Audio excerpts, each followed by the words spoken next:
This is Twit.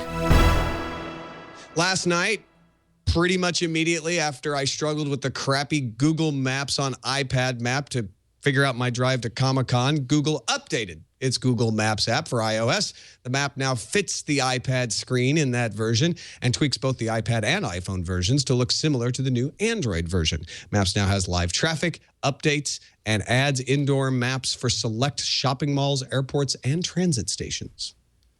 Google wants to build its own streaming TV service, so says the Wall Street Journal. The report says Google's been meeting with media companies to negotiate for TV channels streamed over broadband connections to compete with companies like Comcast and Time Warner. Google already has its TV platform and set-top boxes and televisions and gigabit fiber up and running in a few cities, but it would need licensing deals to carry media channels via video stream and could face a price premium as it would be the new kid on the block. Microsoft posted to its TechNet blog that it is requesting permission from the Attorney General of the United States to share publicly information as to how it handles national security requests for customer information. Microsoft says that the Constitution should allow the company to share more information, but it is being stopped by the U.S. government. Microsoft says the U.S. has not responded to its petition filed back on June 19th to publish the volume of national security requests it's received.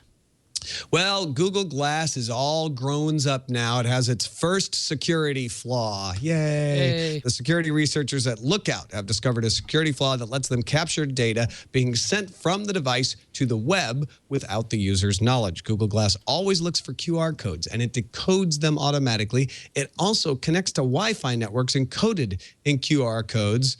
So you know where this is going. Researchers created a QR code that got Glass to connect to their Wi-Fi access point where a man-in-the-middle attack could be conducted. The flaw was disclosed to Google and has since been fixed. Another iPhone cycle, another report about delays in the iPhone cycle. Taiwanese publication The Commercial Times reports that Apple may delay the iPhone 5S from the expected September-October timeframe until the end of the year after the design was changed to feature a larger 4.3-inch Retina display screen.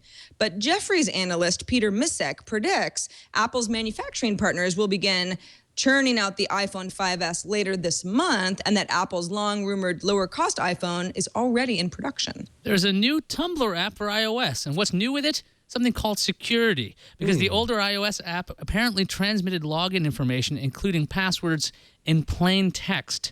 Now, Tumblr has fixed the problem with an update to the iOS app. On the Tumblr staff blog, the company asks anyone who has used the older app to change your password. The Android app doesn't appear to be affected. The European Commission looked over Google's proposal to separate promoted links from native search to end the antitrust investigation. And the European Commission said, not enough, or some European accent. European Competition Commissioner Joaquin Almunia also wrote a letter to Google's executive chairman, Eric Schmidt, requesting that the company improve the offer.